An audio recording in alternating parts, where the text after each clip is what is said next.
புழல் சிறையில் விசாரணை கைதிகளை வழக்கு தொடர்பாக நேரடியாக சந்திக்க வழக்கறிஞர்களுக்கு அனுமதி மறுக்கக்கூடாது என்று தற்போது நீதிமன்றம் அறிவுறுத்தி இருக்கிறது. அதனை அண்மை செய்தியாக பார்க்கிறோம். வழக்கறிஞர் ஆனந்த்குமார் தொடர்ந்த வழக்கில் சிறைத்துறைக்கு சென்னை உயர்நீதிமன்றம் அறிவுறுத்தி இருக்கிறது. அதனை அண்மை செய்தியாக நாம் பார்த்துக் கொண்டிருக்கிறோம்.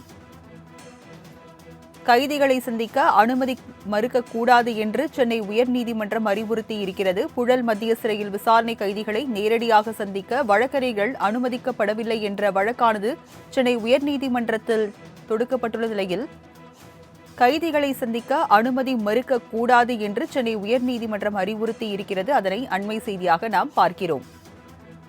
வழக்கறிஞர்களுக்கு கழிப்பிட வசதி உள்பட அடிப்படை வசதிகளை ஏற்படுத்தி கொடுக்கவும் சென்னை உயர்நீதிமன்றம் உத்தரவு பிறப்பித்திருக்கிறது.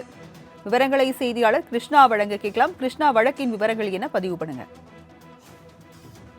சென்னை புழல் மத்திய சிறையில் விசாரணை கைதிகளை நேரடியாக சந்திக்க வழக்கறிஞர்கள் அனுமதிக்கப்படுவதில்லை என வழக்கறிஞர் ஆனந்த்குமார் என்பவர் சென்னை உயர்நீதிமன்றத்தில் வழக்கு ஒன்றை தொடர்ந்திருந்தார்.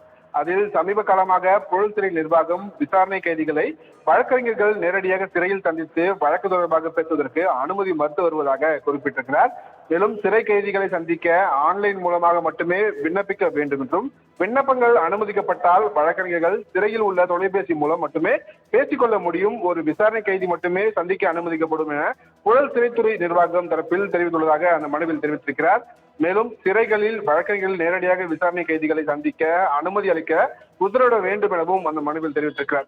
இந்த மனு நீதிபதிகள் எஸ்.எம். சுப்பிரமணியம் மற்றும் நீதிபதி மரியா கிளாட் அமர்வில் விசாரணைக்கு வந்தபோது மனுதாரர் தரப்பில் ஆஜரான வழக்கறிஞர் காசிராஜன் வழக்கு தொடர்பாக சிறை கைதிகளை சந்திக்க வழக்கறிஞர்கள் அனுமதிக்கப்படுவதில்லை என்றும், வழக்கறிஞர்களுக்கு அடிப்படை வசதிகள் எதுவும் இல்லை எனவும் அவர் தரப்பில் வாதங்கள் வைக்கப்பட்டது.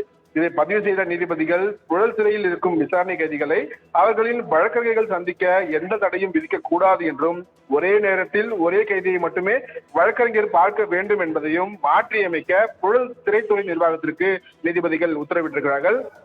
மேலும் கைதிகளை சந்திக்க செல்லும் வழக்கறிஞர்கள் அவர்களின் உடைமைகளை பாதுகாப்பாக வைப்பதற்கு தனி அறை மற்றும் கழிப்பிட வசதி உள்ளிட்ட அடிப்படை வசதிகளை ஏற்படுத்தி கொடுக்க தமிழக டிஜிபி சிறைத்துறைக்கு உத்தரவிட்டதோடு இது தொடர்பாக எடுக்கப்பட்ட நடவடிக்கைகளை அறிக்கையாக தாக்கல் செய்ய உத்தரவிட்டு வழக்கின் விசாரணையை அக்டோபர் 4ஆம் தேதிக்கு தள்ளி வைத்திருக்கிறார்கள். ராஜலட்சுமி, விவரங்களை வழங்கியதற்கு நன்றி கிருஷ்ணா.